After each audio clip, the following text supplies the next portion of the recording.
The human alarm clock era. Yes, this was real. Okay, let's start with something that's weird but kind of sweet. Before alarm clocks were invented, and guys were talking about a time when people literally had no way to wake up reliably, there were these amazing people called knocker-uppers. I know, the name sounds questionable, but hear me out. These dedicated humans would literally walk the streets before dawn with long sticks, tapping on windows to wake people up. But here's where it gets interesting. Some of them would actually shoot dried peas at windows for those really heavy sleepers. Can you imagine? You're having this peaceful sleep and suddenly you're getting pelted with legumes? And here's the part that absolutely kills me. Some of these knocker-uppers had their own knocker-uppers to wake them up first. It's like this whole chain of human alarm clocks. The commitment was real, people. When being royal meant someone else got beat up.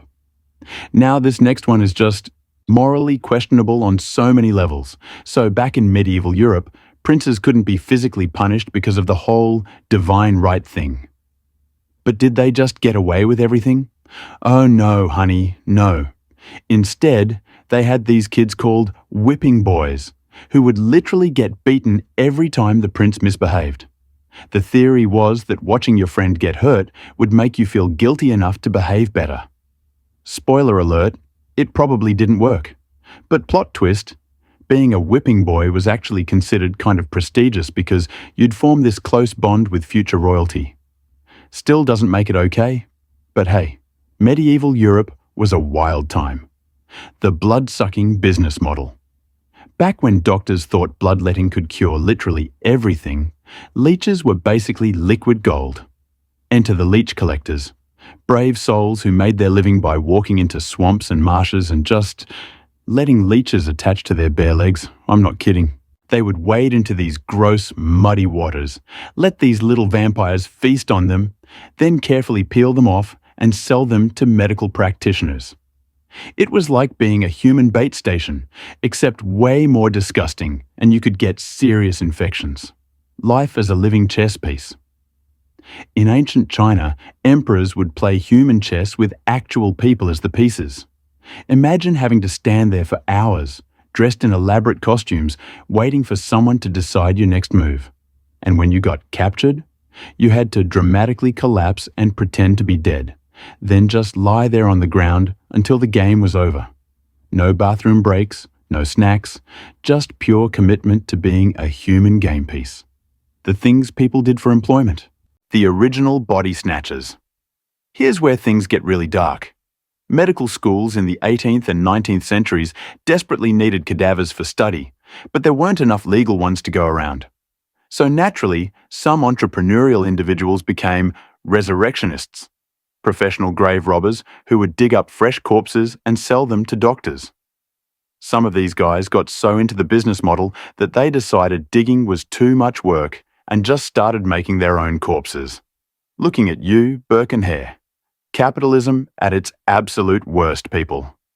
Crying for cash. Now this one is actually kind of brilliant in a twisted way. Professional mourners were hired to make funerals more dramatic. These weren't just regular sad people, these were trained performers who could wail on command, throw themselves on the ground, and even rip their clothes for extra emotional impact. The idea was that the more intense the crying, the more it showed how important the deceased was. Nothing says beloved family member like a bunch of strangers having theatrical breakdowns at your funeral, right? The royal bathroom assistant, aka the ultimate TMI job. And now for the #1 spot, a job so bizarre it almost doesn't seem real. The groom of the stool was literally the person whose job it was to help the English king go to the bathroom. We're talking full service here. Assistants, cleanup, the works. But here's the kicker. This wasn't some lowly servant position. This was actually one of the most prestigious jobs in the royal court. Why? Because you had unlimited access to the king during his most vulnerable moments. Political power through potty time. I cannot make this up. The medieval waste management team. And finally, let's talk about gong farmers, the medieval equivalent of septic tank cleaners, except infinitely worse. These brave souls had to manually dig out human waste from castle cesspits and private latrines, usually working only at night, hence being called night men.